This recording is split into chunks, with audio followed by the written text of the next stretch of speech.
Un roi ne tombe jamais seul. 21 janvier 1793.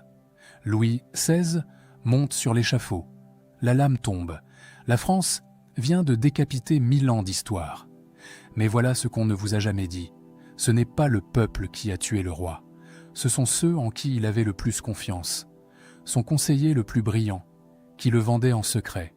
Son ami, héros de l'Amérique, qui l'a abandonné au pire moment. Un simple inconnu, dont le regard a tout changé. Son propre serrurier, qui a livré ses secrets les plus dangereux. Et le pire de tous, son cousin, son propre sang, qui a voté sa mort. 5 hommes, 5 coups de poignard. Certains voulaient le sauver, d'autres le détruire. Mais tous, absolument tous, l'ont précipité vers la guillotine. Et ce que vous allez découvrir va bouleverser tout ce que vous croyez savoir sur la chute de Louis XVI. Parce que l'histoire officielle vous a menti. Dites-moi en commentaire d'où vous regardez cette vidéo. Et si vous voulez enfin connaître les vraies coulisses de l'histoire de France, celles qu'on ne vous enseigne pas à l'école, abonnez-vous maintenant. L'histoire commence. Paris, 21 janvier 1793. Il est 10 heures du matin. Le froid mord les visages. 80 000 Parisiens se pressent sur la place de la Révolution. Certains hurlent, d'autres restent silencieux, figés. Au centre de cette marée humaine se dresse une machine nouvelle, une machine qui va tout changer. La guillotine. Louis XVI, 48 ans, roi de France depuis 19 ans, monte les marches de l'échafaud. Son visage est pâle, mais il ne tremble pas. Il porte un habit marron, une veste blanche. Ses mains sont liées derrière son dos. Il avance lentement, avec une dignité qui surprend même ses bourreaux. Il se tourne vers la foule. Il veut parler. Sa voix s'élève, claire et forte. Mais les tambours résonnent. Les roulements couvrent ses mots. Personne n'entend ce qu'il dit. Ou plutôt, personne ne veut entendre. 10h22. La lame tombe. Un bruit sourd. Un cri dans la foule. Puis un silence absolu, comme si la France entière venait de retenir son souffle. La tête du roi roule dans le panier. Le bourreau Samson la saisit et la brandit face à la foule. Alors, comme un barrage qui cède, les cris explosent. Certains hurlent « Vive la République !» D'autres pleurent en silence. D'autres encore restent bouche bée, incapables de croire ce qu'ils viennent de voir. La France vient de décapiter son roi. Mais elle vient de faire bien plus que cela. Elle vient de trancher 1000 ans d'histoire, 1000 ans de monarchie, 1000 ans de tradition, en une fraction de seconde. Mais comment en est-on arrivé là? Comment un homme descendant de Saint-Louis, héritier du roi Soleil, protégé par la grâce divine selon la tradition, a-t-il fini sur cet échafaud? L'histoire officielle nous donne une réponse simple, trop simple. Elle parle d'une révolution inévitable, d'un peuple en colère qui a renversé un tyran, de la victoire de la liberté sur le despotisme. C'est l'histoire qu'on enseigne dans les livres. C'est l'histoire qu'on raconte depuis 2 siècles. Mais les archives racontent une vérité différente, une vérité plus sombre, plus intime, plus déchirante. Louis XVI n'est pas tombé uniquement face à la fureur du peuple. Il n'a pas été renversé par les forces de l'histoire. Non, Louis XVI a été précipité vers la guillotine par des hommes précis, des hommes qu'il connaissait, des hommes en qui il avait placé sa confiance, parfois même son amitié. 5 hommes, 5 trahisons, 5 coups de poignard qui, un à un, ont scellé son destin. Certains de ces hommes voulaient le sauver, d'autres voulaient le détruire, mais tous, absolument tous, ont contribué à sa chute, parfois par calcul, parfois par lâcheté, parfois par pur hasard. Et ce que vous allez découvrir va bouleverser tout ce que vous croyiez savoir sur la Révolution française, parce que l'histoire n'est pas faite de forces abstraites, elle est faite d'hommes et de femmes, de choix et de trahison, de courage et de lâcheté. Retournons 4 ans en arrière, été 1789, Louis XVI règne encore. Il vit à Versailles, entouré de sa cour, de sa famille, de ses conseillers. La Bastille vient de tomber, le 14 juillet. Une émeute qui a tourné à l'insurrection. Les Parisiens ont pris la vieille forteresse. Ils ont libéré les 7 prisonniers qui s'y trouvaient. Ils ont massacré le gouverneur. Ce soir-là, Louis XVI rentre de la chasse. Il entre dans sa chambre, s'assoit à son bureau, ouvre son journal intime. Il écrit un seul mot, rien. Il parle de sa chasse. Pas un cerf ce jour-là, pas un sanglier, rien. Il ne comprend pas encore. Il ne sait pas que tout vient de changer. Il ne sait pas que son monde, ce monde qu'il croyait éternel, est en train de basculer. Et surtout, il ne sait pas encore qui va le trahir. La première trahison porte un nom qui résonne encore aujourd'hui dans l'histoire de France.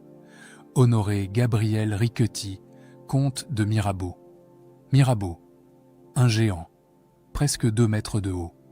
Un visage marqué par la petite vérole, grêlé, laid selon les critères de l'époque, mais une voix de stentor, une voix qui porte, qui résonne, qui électrise, une éloquence légendaire. Quand Mirabeau parle, les foules se taisent. Quand il tonne, les rois tremblent. Juillet 1789. Les États généraux se sont transformés en Assemblée nationale. Les députés du tiers-État ont refusé de se soumettre au roi. Ils se sont proclamés représentants de la nation. Louis XVI, furieux, leur ordonne de se disperser. Il envoie son grand maître des cérémonies, le marquis de Dreux-Brézé, pour leur transmettre son ordre. Dreux-Brézé entre dans la salle. Il annonce d'une voix solennelle « Messieurs, vous connaissez les intentions du roi. Je vous demande de vous séparer immédiatement. » Silence. Personne ne bouge. Alors, Mirabeau se lève. Lentement, il fixe Dreux-Brézé et il prononce ces mots qui vont entrer dans l'histoire. « Allez dire à ceux qui vous envoient que nous sommes ici par la volonté du peuple et qu'on ne nous en arrachera que par la force des baïonnettes. » La salle explose. Les députés se lèvent, applaudissent, crient. Dreux-Brézé, pâle, recule et sort. Le roi, informé, hésite. Puis il cède. Pour la première fois de sa vie, Louis XVI recule. Pour la première fois, un roi de France s'incline devant ses sujets. Et Mirabeau devient un héros. Le héros de la Révolution. Le tribun du peuple. L'homme qui a osé défier le roi. Les Parisiens l'adorent. Ils scandent son nom dans les rues. Ils l'acclament partout où il passe. Mirabeau incarne leur espoir, leur fierté, leur victoire. Mais les archives nous révèlent quelque chose de stupéfiant, quelque chose que les Parisiens ignorent, quelque chose que même la plupart des députés ignorent. Depuis mai 1790, Mirabeau est secrètement payé par Louis XVI. 6 000 livres par mois, une fortune, plus le remboursement de ses dettes. Mirabeau est criblé de dettes, des dettes de jeu, des dettes d'honneur, des dettes qui le rongent depuis des années. Et Louis XVI, conseillé par certains de ses proches, a décidé de les rembourser. Toutes. En échange, Mirabeau devient son conseiller secret, son agent, son espion au cœur même de l'Assemblée. Le révolutionnaire le plus célèbre de France est un agent double. Cette révélation, on la découvre dans les correspondances, des lettres échangées entre Mirabeau et le comte de la Marque, un noble qui sert d'intermédiaire avec la cour. Ces lettres ont été cachées, dissimulées, et elles ne seront découvertes que plus tard, dans des circonstances dramatiques que nous allons raconter. Mais pour l'instant, en 1790, personne ne sait. Mirabeau joue un double jeu. Le jour, à l'Assemblée, il défend le peuple. Il réclame des réformes. Il attaque les privilèges. Il incarne la révolution. Le soir, dans le secret de son cabinet, il écrit au roi. Il le conseille. Il lui explique comment naviguer dans cette tempête. Comment survivre. Pourquoi Mirabeau fait-il cela? Par cupidité? Par trahison? Non, c'est plus complexe. Mirabeau croit sincèrement qu'il peut sauver la France. Et pour sauver la France, il faut sauver le roi. Mais pas n'importe quel roi. Pas un roi absolu. Un roi constitutionnel. Un roi qui accepte de partager le pouvoir avec le peuple. Mirabeau a une vision. une monarchie à l'anglaise, un roi qui règne mais ne gouverne pas, un parlement qui vote les lois, une constitution qui garantit les libertés. C'est son rêve, son projet, et il pense que Louis XVI peut l'incarner. Dans le secret d'un salon parisien, loin des regards, Mirabeau rencontre le comte de la Marque. C'est la nuit. Les bougies éclairent faiblement la pièce. Les deux hommes parlent à voix basse. Le roi doit accepter la Constitution, dit Mirabeau. Il doit embrasser la Révolution pour la maîtriser. La Marque hésite, mais le peuple vous acclame comme son champion. Comment pouvez-vous servir le roi que vous combattez publiquement? Mirabeau sourit, un sourire triste. Le peuple est un enfant, il a besoin d'un père. Louis peut encore l'être s'il comprend son époque, s'il accepte de changer. Et s'il refuse, alors il mourra, et la France avec lui. Mirabeau est convaincu d'une chose, la contre-révolution serait une catastrophe. Si Louis XVI tente de restaurer l'ancien régime par la force, ce sera la guerre civile, le bain de sang, la fin de tout. Il écrit au roi, « Sire, la contre-révolution par la contre-révolution vous perdrez, la contre-révolution par la révolution vous sauvera. » C'est une stratégie subtile, complexe. Mirabeau veut que Louis XVI devienne le chef de la révolution, qu'il prenne les réformes à son compte, qu'il se place à la tête du mouvement, pour mieux le contrôler. C'est risqué, c'est audacieux, mais Mirabeau pense que c'est la seule solution. Le problème, c'est que Louis XVI ne comprend pas, ou ne veut pas comprendre. Le roi est pieux, profondément pieux. Pour lui, la monarchie est un sacre, un contrat avec Dieu. Il ne peut pas simplement partager son pouvoir. Ce serait trahir ses ancêtres, trahir sa mission divine. Alors il tergiverse, il hésite. Il accepte certaines réformes, puis recule. Il signe la Constitution, mais en privé, il écrit à ses cousins européens qu'il agit sous la contrainte. Il donne l'impression de céder tout en résistant. Cette ambiguïté est mortelle. Elle alimente la méfiance. Les révolutionnaires commencent à douter. Est-ce que le roi est sincère? Est-ce qu'il accepte vraiment la révolution? Ou est-ce qu'il attend son heure pour tout renverser? Et Mirabeau, au milieu de tout cela, essaie désespérément de maintenir l'équilibre. Il défend le roi à l'Assemblée, mais avec prudence, sans se démasquer. Il propose des compromis, il calme les radicaux. Il tente de construire un pont entre deux mondes qui se détestent de plus en plus. Mais l'effort est épuisant. Mirabeau travaille jour et nuit. Il écrit des discours, il rencontre des députés, il conseille le roi, il négocie, il intrigue. Son corps commence à lâcher. Il a 42 ans, mais il en paraît 60. L'alcool, les excès, la fatigue, tout cela le ronge. 2 avril 1791. Mirabeau est chez lui. Il se sent mal, très mal, des douleurs à la poitrine, une fièvre terrible. Il appelle son médecin, mais c'est trop tard. Probablement une péricardite, une infection du cœur. À l'époque, c'est incurable. Mirabeau agonise pendant 3 jours. Tout Paris retient son souffle. Des foules se massent devant sa maison. Elles prient pour lui. Elles espèrent un miracle. Le tribun du peuple ne peut pas mourir. Pas maintenant. Pas alors que la Révolution a tant besoin de lui. Mais le miracle n'arrive pas. Le 4 avril, Mirabeau meurt. Il a 42 ans. Paris pleure. La nation entière pleure. L'Assemblée nationale décrète 3 jours de deuil. On décide de lui offrir des funérailles nationales, les premières de l'histoire de France. Son corps est transporté au Panthéon, ce temple laïque qu'on vient de créer pour honorer les grands hommes. Des centaines de milliers de Parisiens suivent le cortège. Ils pleurent, ils chantent, ils portent des bannières. Mirabeau, père de la Révolution. Mirabeau, défenseur du peuple. Son nom résonne dans toutes les rues de Paris. Et Louis XVI, dans son cabinet aux Tuileries, apprend la nouvelle. Il ne dit rien, mais ceux qui le voient ce jour-là, racontent qu'il a les yeux rouges, qu'il semble accablé.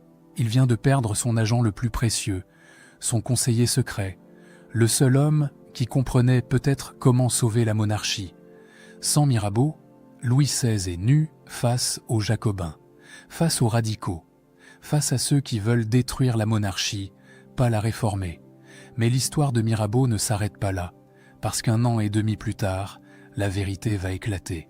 Novembre 1792.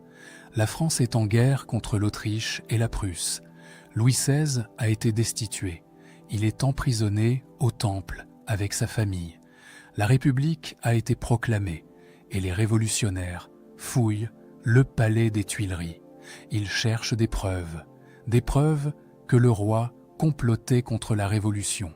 Et ils trouvent quelque chose d'incroyable. Nous y reviendrons dans quelques instants, car c'est lié à une autre trahison. Mais parmi les documents découverts, il y a les lettres de Mirabeau.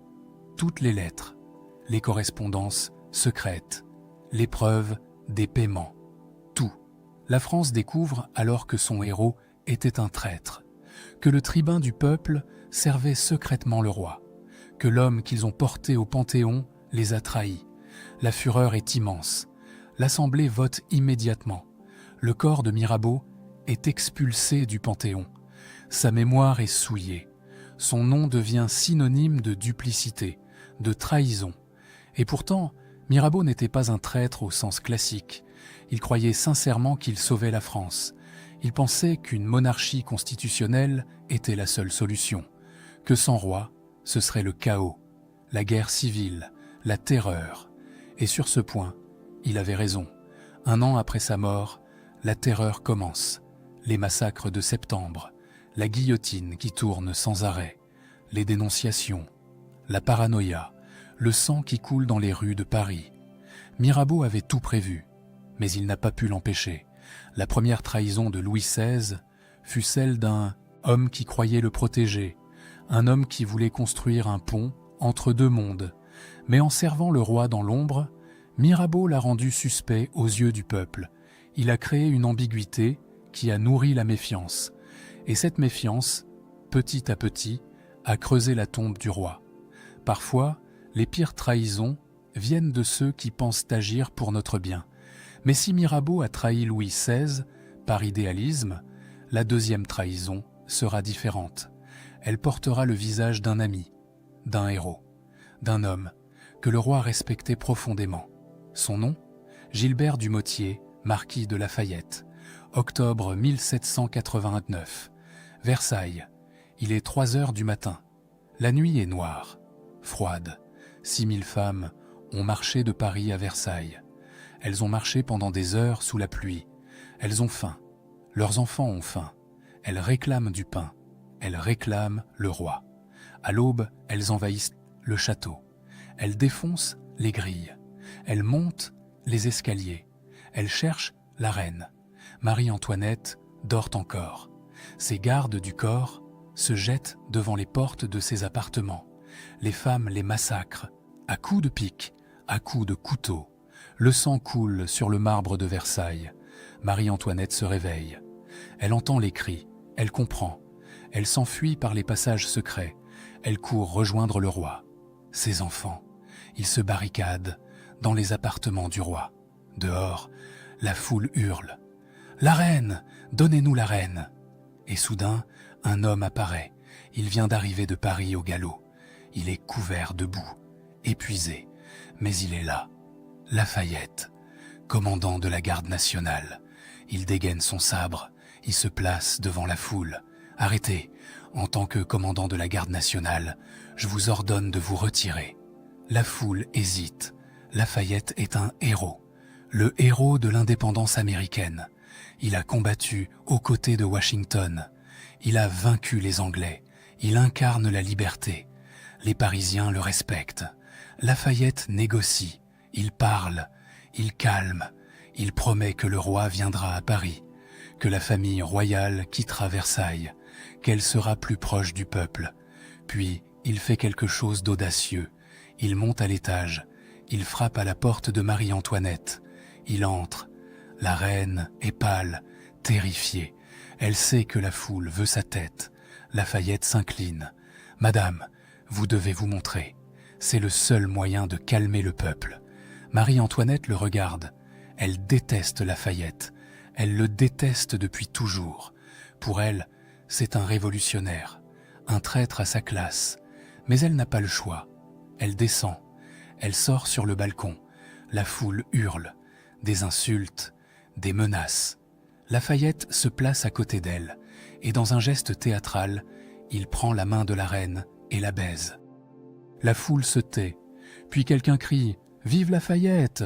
D'autres reprennent « Vive le général !» Marie-Antoinette est sauvée.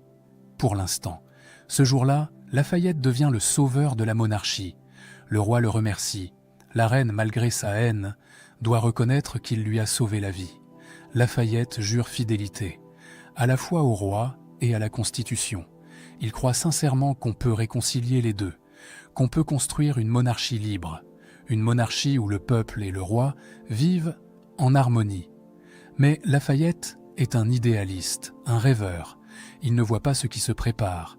Il ne voit pas que la France se radicalise, que les modérés perdent du terrain, que les jacobins, les sans-culottes, les extrémistes prennent le pouvoir. Et surtout, Lafayette ne pardonnera jamais à Louis XVI ce qui va se passer ensuite.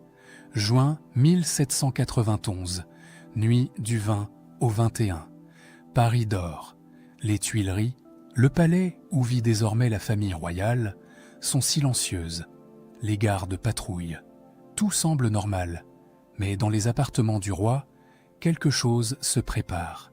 Louis XVI, Marie-Antoinette, leurs 2 enfants, la sœur du roi, Madame Élisabeth, s'habillent discrètement, des vêtements de bourgeois, des habits simples. Ils descendent par un escalier secret. Une berline les attend dans la cour, jaune et noire, immense, trop voyante. Mais c'est le seul véhicule assez grand pour toute la famille. Ils montent. La berline part dans la nuit. Direction Montmédy, à la frontière. Là-bas, le marquis de Bouillé les attend avec ses troupes fidèles. Le plan est simple. Rejoindre Bouillé, retrouver la protection de l'armée, puis négocier avec l'Assemblée depuis une position de force ou, si nécessaire, appeler les armées étrangères à l'aide. Louis XVI fuit. Il abandonne Paris. Il abandonne son peuple. Il trahit la confiance qu'on avait placée en lui. Le lendemain matin, Paris se réveille. La nouvelle se répand comme une traînée de poudre. Le roi a fui, le roi s'est enfui. Les Parisiens sont sous le choc. Puis vient la colère. Une colère terrible. Ils se sentent trahis, abandonnés. Le roi qu'ils avaient ramené de Versailles, le roi qu'ils gardaient aux Tuileries, le roi qui avait juré fidélité à la Constitution, s'est enfui comme un voleur dans la nuit. Et Lafayette est humilié, détruit. Il était responsable de la sécurité du roi. Il avait garanti qu'il resterait. Il avait promis à l'Assemblée que Louis XVI était sincère, que le roi acceptait la Révolution. Et maintenant, le roi fuit. Lafayette passe pour un imbécile, ou pire, pour un complice. À l'Assemblée nationale, les députés l'attaquent, les jacobins le huent. Un député se lève. « Lafayette, vous nous aviez donné votre parole, vous nous aviez dit que le roi ne partirait pas. » Lafayette, debout, pâle, tente de se défendre. « J'ignorais tout de ce départ. Le roi m'avait donné sa parole. » Un autre député lui crache « Votre naïveté, général, nous coûte notre liberté. » Lafayette sait qu'il vient de perdre sa crédibilure, sa réputation, tout ce qu'il avait construit. Il ne pardonnera jamais au roi cette humiliation. Mais l'histoire de la fuite ne s'arrête pas là, parce que Louis XVI ne va pas réussir. Il va être arrêté. Et cette arrestation, c'est la 3e trahison, celle d'un homme que le roi n'a jamais rencontré. Un inconnu, un simple maître de poste. 21 juin 1791, 11 heures du soir. La berline roule depuis plus de 24 heures. La famille royale est épuisée. Les enfants dorment. Louis XVI regarde par la fenêtre. Bientôt Montmédy, bientôt la liberté. La berline s'arrête, Sainte-Menehould, un relais de poste. Il faut changer les chevaux, c'est une opération de routine. Normalement, cela ne prend que quelques minutes, mais ce soir, quelque chose va se passer. Quelque chose qui va changer l'histoire de France. Jean-Baptiste Drouet, 32 ans, maître de poste, Un homme simple, un patriote. Il surveille le changement des chevaux. Soudain, il aperçoit un visage à la fenêtre de la berline, un visage qu'il connaît, ou qu'il croit connaître. Gros, joue tombante, nez épais. Ce visage, il l'a déjà vu. Mais où? Il cherche dans sa mémoire. Et soudain, il comprend. L'assignat, le billet de banque révolutionnaire. Sur l'assignat, il y a un portrait. Le portrait du roi. Drouet se fige. Est-ce possible? Le roi, ici, dans sa petite ville, il doit en avoir le cœur net. Il s'approche discrètement de la berline. Il observe encore le visage, les vêtements, l'attitude. Tout correspond. C'est le roi. Il en est sûr. Mais que faire? S'il se trompe, il risque sa vie. S'il accuse un bourgeois ordinaire d'être le roi, il passera pour un fou. Ou pire, il sera puni. Mais s'il a raison et qu'il ne fait rien, il laisse le roi s'échapper. Il trahit la révolution. Drouet prend sa décision. Il attend que la berline reparte. Puis il saute sur son cheval. Il galope à travers la campagne. Il connaît les chemins, les raccourcis. Il doit arriver avant la berline, au prochain village. Varennes. Il galope comme un fou. La nuit est noire. Il manque de tomber plusieurs fois, mais il continue. Il doit réussir. Il doit arrêter le roi. 2 heures du matin. Drouet arrive à Varennes. Il est épuisé. Son cheval aussi. Mais il a réussi. Il est arrivé avant la berline. Il court chez le procureur Sauce. Il tambourine à la porte. Sauce ouvre. Qu'est-ce qui se passe? Le roi. Le roi arrive. Il faut barrer le pont. Sauce hésite. Vous êtes sûr? Certain. Je l'ai vu. Sauce réveille quelques hommes. Ils descendent au pont. Ils placent une charrette en travers. Ils attendent. 1 heure plus tard, la berline arrive. Elle s'arrête devant le pont bloqué. Louis XVI descend. Il est irrité. Que se passe-t-il? Pourquoi le pont est-il bloqué? Sauce s'approche. Il a une lanterne à la main. Il éclaire le visage de Louis XVI. Il le dévisage longuement. Puis il monte dans la berline. Il regarde Marie-Antoinette. Les enfants. Il a des doutes. Est-ce vraiment le roi? Êtes-vous le roi? Demande-t-il simplement. Louis XVI est épuisé. Il a voyagé pendant des heures. Il est à quelques kilomètres de Montmédy, de la Liberté, de ses troupes. Il pourrait mentir. Il pourrait dire non. Mais il est le roi de France. Le roi ne peut pas mentir. Le roi ne peut pas se cacher. Oui, je suis votre roi. Ces 4 mots scellent son destin. Sauce installe la famille royale chez lui, au-dessus de son épicerie. Une petite chambre. Marie-Antoinette, humiliée, s'assoit près de la fenêtre. Elle regarde la nuit. Elle sait que tout était fini. Louis XVI tente de négocier. Il promet. Il offre de l'argent. Il explique qu'il ne fuyait pas la France, qu'il voulait juste rejoindre ses troupes, que c'était pour mieux protéger la Révolution. Mais personne ne le croit. À l'aube, les cloches sonnent, le tocsin, le signal d'alarme. Les paysans affluent de partout. Des centaines, des milliers. Ils entourent ces poteaux la maison de Sauce. Ils veulent parce qu'ils veulent voir le roi qui a trahi, le roi qui a fui. À 11 heures du matin, 2 émissaires arrivent de Paris, envoyés par l'Assemblée. Ils portent un décret. Le roi doit rentrer. Immédiatement. Le retour à Paris commence. Cela va durer 4 jours. 4 jours d'humiliation. La berline roule lentement, très lentement. À chaque village, des foules se massent. Elles regardent, elles insultent, elles crachent parfois. 25 juin 1791. La berline entre dans Paris. 100 000 Parisiens bordent les rues. Mais il n'y a aucun cri, aucun vivat, aucune insulte même. Juste un silence terrible, un silence de mort. Les gardes nationaux ont reçu l'ordre de ne pas saluer. Leurs fusils sont pointés vers le sol. Personne ne retire son chapeau au passage du roi. C'est une rupture totale. Avant Varennes, Louis XVI était un roi respecté. Contraint, certes, affaibli, oui, mais respecté. Après Varennes, il devient un paria, un traître, un parjure.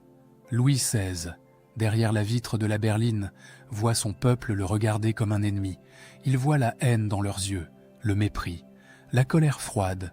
Il comprend alors que quelque chose s'est irrémédiablement brisé. La confiance, le lien invisible qui unissait le roi à son peuple, ce lien millénaire, ce lien sacré, il vient de se rompre. Marie-Antoinette, à côté de lui, ne dit rien. Elle est pâle. Ses cheveux, dit-on, ont blanchi pendant le voyage. Elle tient ses enfants contre elle. Le petit dauphin, 7 ans, regarde par la fenêtre. Il ne comprend pas pourquoi tout le monde est silencieux. Pourquoi personne ne sourit. La berline arrive aux Tuileries. La famille descend. Elle entre dans le palais. Mais ce n'est plus un palais, c'est une prison. Les portes sont gardées, les fenêtres surveillées. Le roi ne peut plus sortir sans autorisation. Il ne peut plus recevoir qui il veut. Il est un prisonnier dans son propre château.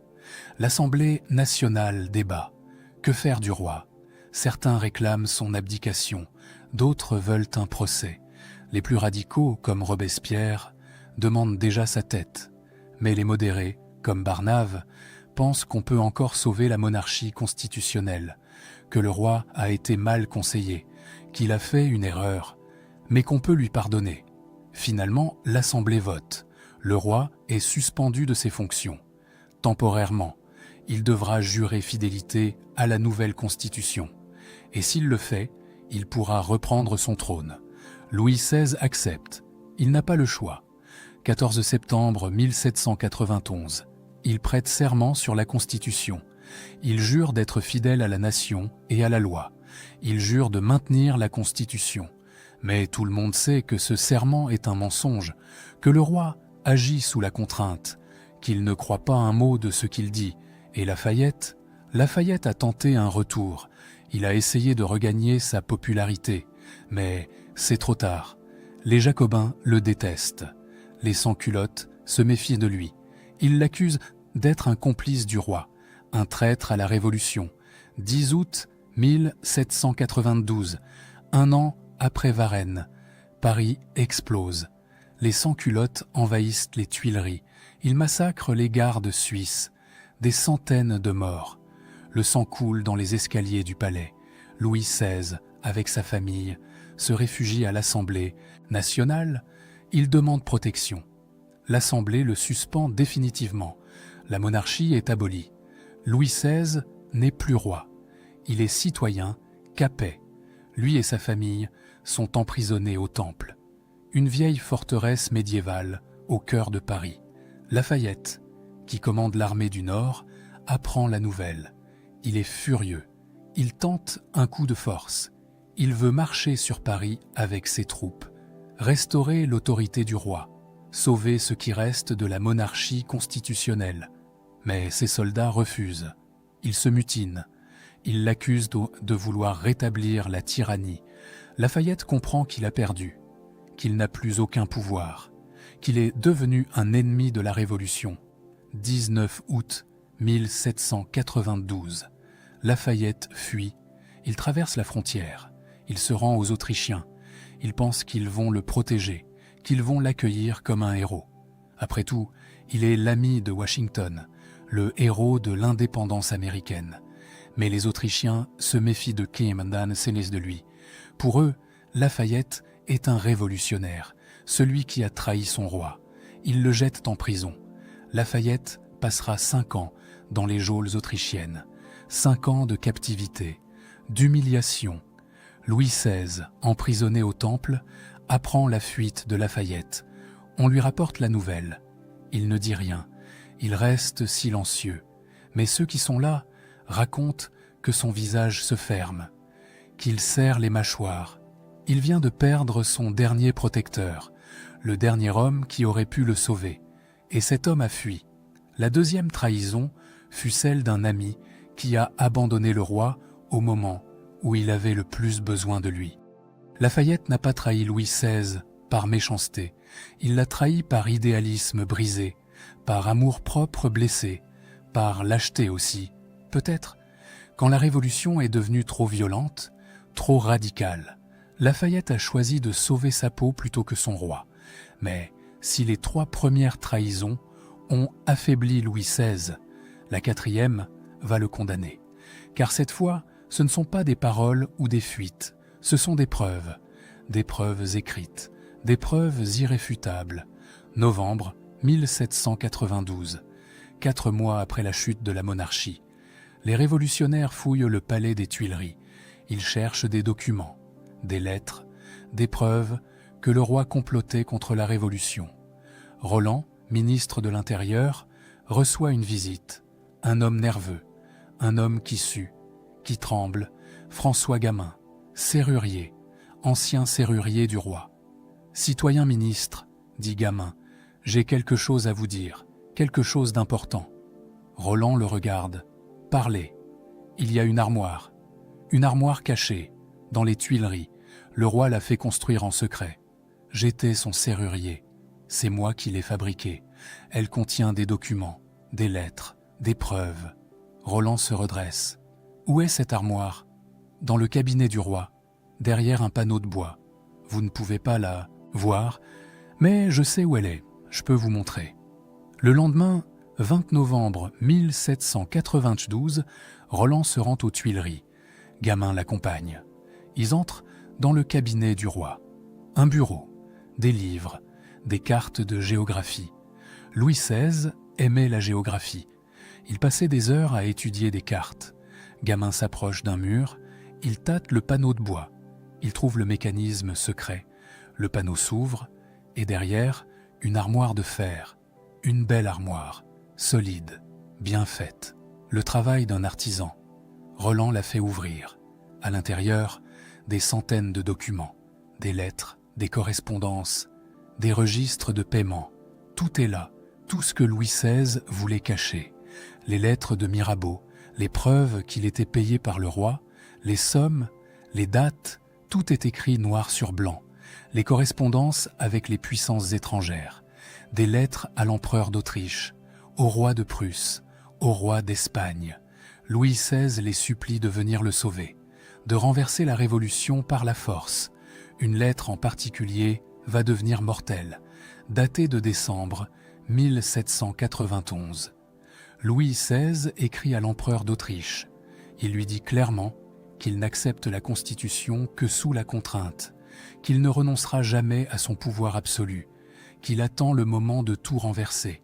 Il écrit « Les factieux auront beau faire, Louis XVI ne cessera jamais d'être roi de France. » Cette phrase va le tuer.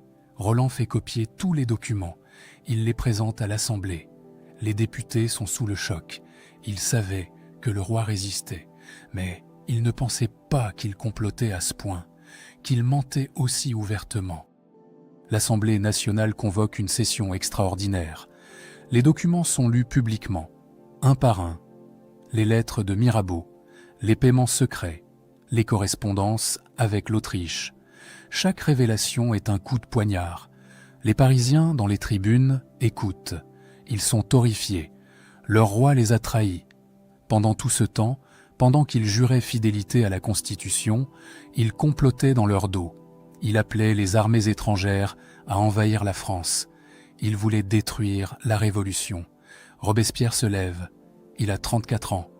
Des lunettes, un visage froid, impassible. Il parle d'une voix calme, presque douce. Mais ses mots sont mortels. Citoyens, ces documents prouvent ce que nous savions déjà. Louis Capet n'a jamais accepté la Révolution. Il l'a combattue dans l'ombre. Il a menti, il a trahi. Et maintenant il doit répondre de ses crimes. Les députés applaudissent. Les tribunes crient « Procès, procès, à mort le traître ». Décembre 1792. L'Assemblée vote. Louis XVI sera jugé, non plus comme un roi, mais comme un citoyen accusé de haute trahison. Le procès commence le 11 décembre. Louis XVI comparaît devant la Convention nationale. Il n'est plus dans son palais. Il n'est plus sur son trône.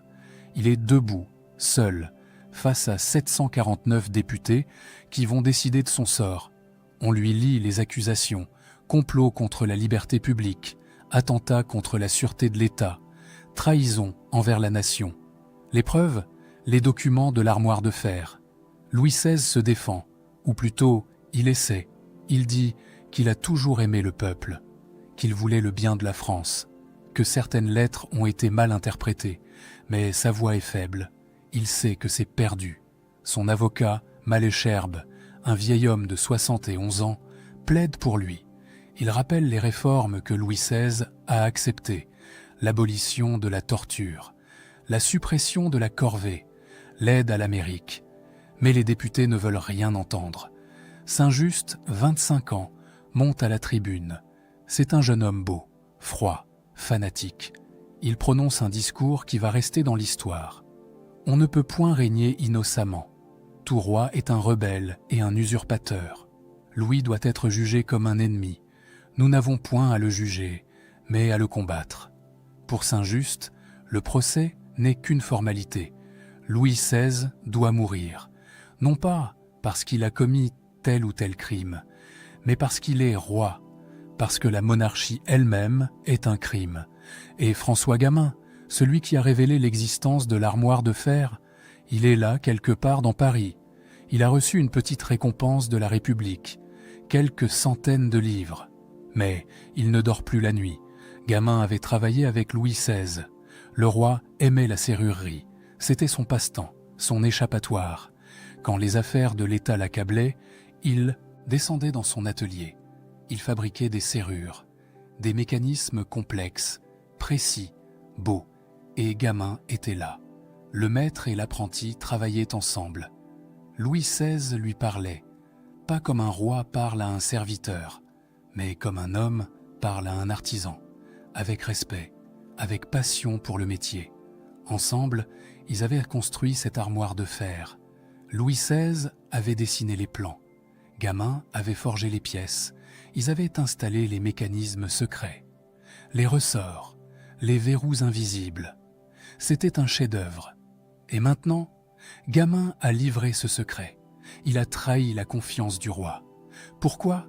Les historiens débattent encore. Certains disent qu'il a été payé, que Roland lui a offert de l'argent. D'autres pensent qu'il avait peur d'être arrêté comme complice, peur de finir sur la guillotine. D'autres encore croient bon qu'il était sincèrement révolutionnaire, qu'il pensait bien faire, que pour lui, révéler les complots du roi, c'était sauver la République. Gamin lui-même déclarera plus tard qu'il ne voulait pas devenir complice de trahison, qu'il avait un devoir envers la nation, mais sa voix tremblait quand il disait cela, et ses mains aussi. La 4e trahison n'a pas été faite d'un coup d'épée, elle a été faite d'un tour de clé. Gamin n'a pas tué Louis XVI, mais il a ouvert la porte de sa tombe, car sans les documents de l'armoire de fer, peut-être que Louis XVI aurait survécu, peut-être que les modérés auraient allé pu le sauver, peut-être qu'on lui aurait permis de s'exiler, mais avec ces preuves, il n'y a plus de doute possible. Louis XVI est un traître, et les traîtres doivent mourir. Le procès avance, les débats durent des semaines, mais tout le monde sait comment cela va finir. La question n'est pas coupable ou innocent, la question est mort ou prison. Et pour beaucoup de députés, la seule réponse possible est la mort. 15 janvier 1783. Vote sur la culpabilité. Résultat, 707 voix contre 0. Louis XVI est déclaré coupable à l'unanimité. 16 janvier. Vote sur la peine. 3 options. Mort immédiate, mort avec sursis, prison ou exil. La séance commence à 8 heures du soir. Elle va durer 36 heures. Chaque député doit monter à la tribune, dire son nom, dire son vote, à voix haute, devant tout le monde. C'est un vote public. Pas de secret, pas de lâcheté possible. Chacun devra assumer son choix. Les députés montent un par un. Certains votent vite, d'autres hésitent. Certains pleurent, d'autres sont froids, impassibles. Barbaroux, député de Marseille, je vote la mort. Danton, député de Paris, la mort, sans délai. Robespierre, député de Paris, je vote la mort du tyran. Les heures passent, le décompte continue. Mort, prison, sursis, mort, mort, sursis. Les voix se mélangent. Personne ne sait encore quel camp va l'emporter. Et puis, soudain, un nom résonne dans la salle. Philippe Égalité, député de Paris. Le silence se fait. Absolu. Total. Même les tribunes se taisent. Tout le monde retient son souffle. Philippe Égalité. Autrefois Philippe d'Orléans. Duc d'Orléans. Cousin germain de Louis XVI. Ils partagent le même arrière-arrière-grand-père. Louis XIV. Le roi Soleil. Ils ont joué ensemble à Versailles quand ils étaient enfants. Ils se sont assis à la même table pour les dîners de famille. Philippe s'avance lentement vers la tribune. Il a 46 ans.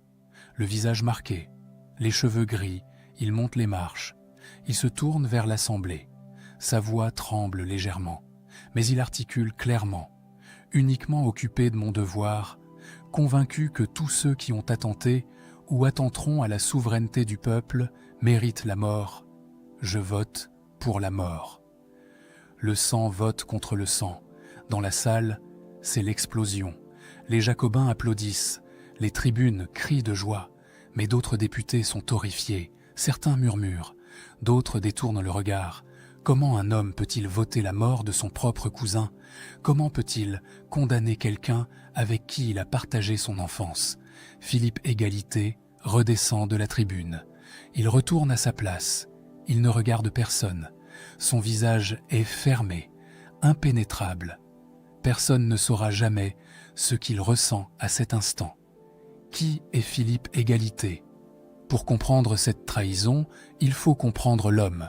Né Louis-Philippe d'Orléans en 1747, il est l'homme le plus riche de France, plus riche même que le roi.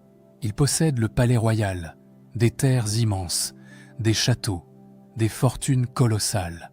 Mais il n'est pas roi, il ne le sera jamais, car la couronne revient à Louis XVI, descendant direct de Louis XV. Philippe, lui, descend d'une branche cadette. Il est prince du sang, mais pas roi, et cela le ronge. Toute sa vie, il a vécu dans l'ombre de Louis XVI, toujours le second, toujours l'autre. Le cousin pauvre, enfin pas pauvre en argent, mais pauvre en pouvoir, en prestige, en destin. Il déteste Marie-Antoinette.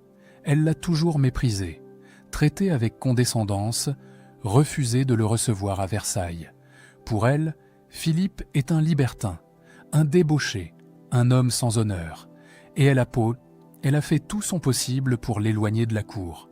Alors quand la Révolution éclate, Philippe y voit une opportunité. Il embrasse les idées nouvelles. Il ouvre les jardins du Palais Royal aux révolutionnaires.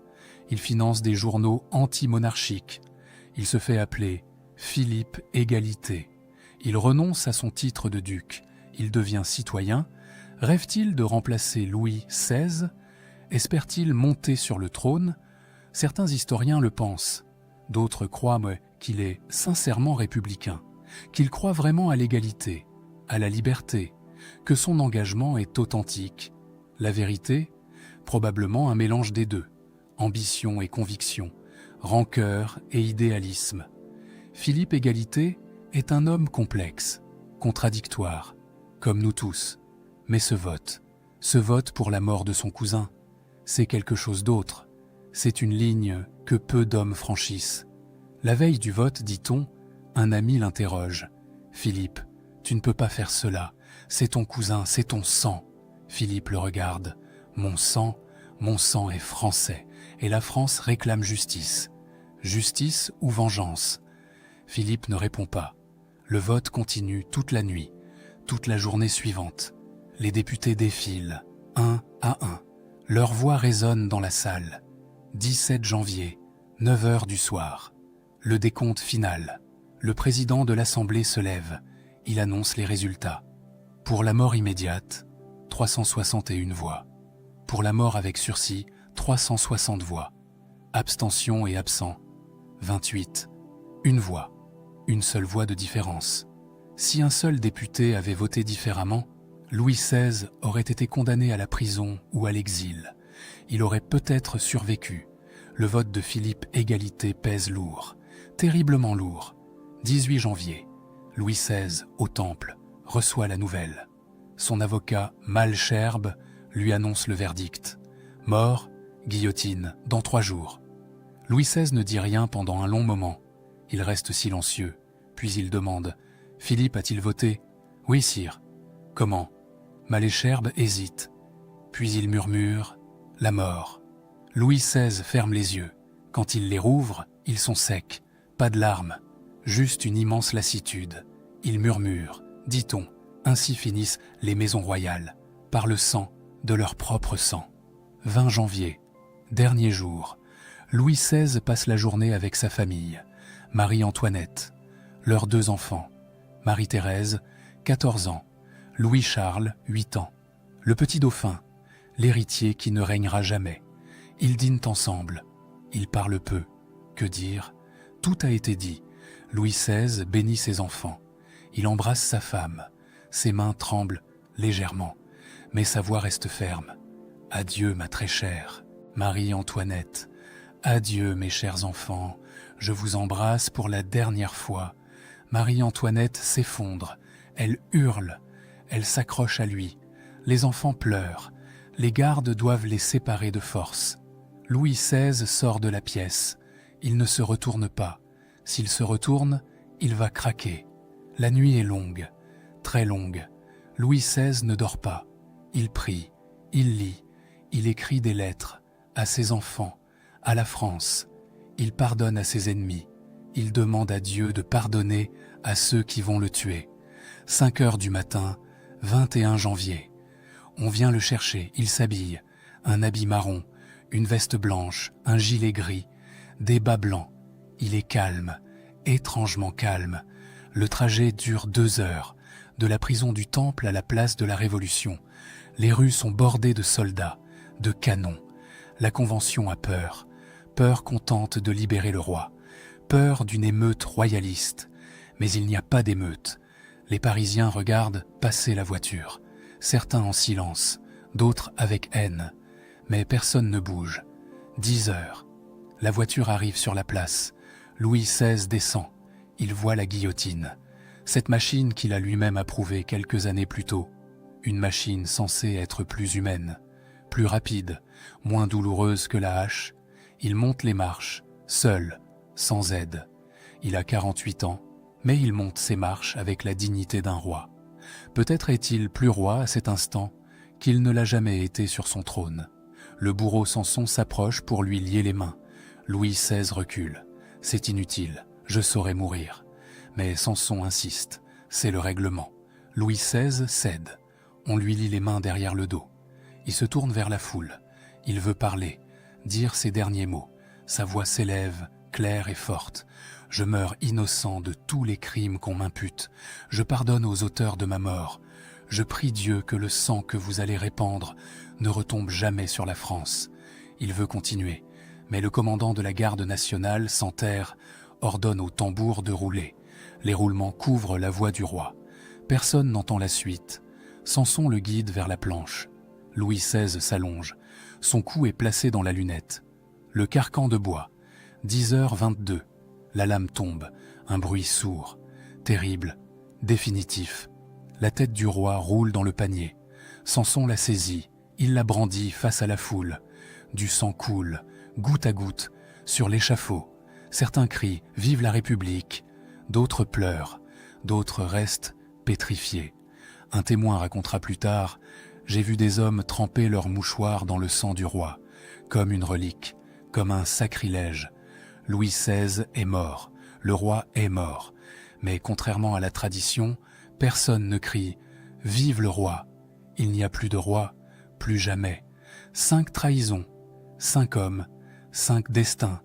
Mirabeau, qui voulait sauver le roi en le servant dans l'ombre, mais qui l'a rendu suspect. Mort, avant de voir le résultat de ses intrigues. Lafayette, le héros qui a fui quand le danger est devenu trop réel. Emprisonné en Autriche pendant 5 ans. Libéré. Il rentrera en France sous Napoléon, mais jamais il ne retrouvera sa gloire d'antan. Drouet, le maître de poste qui a reconnu un visage. Devenu député, il votera la mort du roi, puis il sera arrêté par les Autrichiens, emprisonné 3 ans. Libéré, il mourra obscur en 1824. Gamin, le serrurier qui a révélé les secrets, il mourra misérable, détesté par les royalistes, méprisé par les révolutionnaires. Personne ne lui pardonnera d'avoir trahi la confiance du roi. Et Philippe Égalité, lui qui a voté la mort de son cousin, pense-t-il que cela le sauvera, que cela prouvera sa loyauté à la Révolution? Il se trompe. 6 mois plus tard, novembre 1783, la terreur règne. Robespierre épure. La guillotine fonctionne jour et nuit. Et soudain, Philippe Égalité est arrêté, accusé de complot, de trahison. Les Jacobins ne lui pardonnent pas d'être noble, d'être prince. Ils ne croient pas à sa conversion républicaine. 6 novembre, Philippe Égalité monte sur l'échafaud. La même machine, le même lieu. Quelqu'un dans la foule crie « Tu rejoins ton cousin ». Philippe ne dit rien. Il meurt comme il a vécu, dans l'ambiguïté, dans le doute. 232 ans plus tard, ces 5 trahisons résonnent encore. Elles nous rappellent que l'histoire n'est pas faite de forces abstraites, qu'elle n'est pas inévitable, qu'elle est faite d'hommes et de femmes, de choix, de lâcheté, de courage, de trahison. Elle nous enseigne que la confiance est fragile, que le pouvoir isole, que les révolutions dévorent leurs enfants et que même les rois meurent seuls. Louis XVI n'était pas un grand roi. Il n'était pas un tyran non plus. C'était un homme bon mais faible, pieux mais indécis, aimant mais dépassé. Il aimait la géographie, la serrurerie, ses enfants.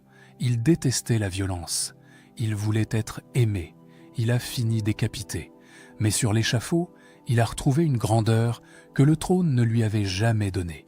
Il est mort debout, le regard clair, pardonnant à ses bourreaux, priant pour la France. Chateaubriand, qui a vécu cette époque, écrira plus tard « La monarchie et la Révolution se disputeront longtemps les dépouilles de Louis XVI, mais l'homme, lui, appartient à l'éternité. Place de la Révolution, aujourd'hui place de la Concorde. La guillotine n'est plus là, mais si vous fermez les yeux, vous pouvez encore entendre le roulement des tambours, le cri de la foule, le bruit sourd de la lame, et vous pouvez comprendre que l'histoire n'est pas seulement faite de grands événements, mais de petits choix, de regards, de silence, de trahisons. 5 hommes, 5 trahisons, et un roi qui est tombé. Non pas parce que c'était inévitable, mais parce que ceux en qui il avait confiance ont choisi, ou n'ont pas choisi, ou ont choisi par lâcheté. L'histoire continue, elle continue toujours. Mais certains moments restent gravés, certaines trahisons ne s'oublient jamais. 21 janvier 1793, 10h22, un roi meurt, une époque s'achève, et 5 hommes portent ce poids, pour toujours.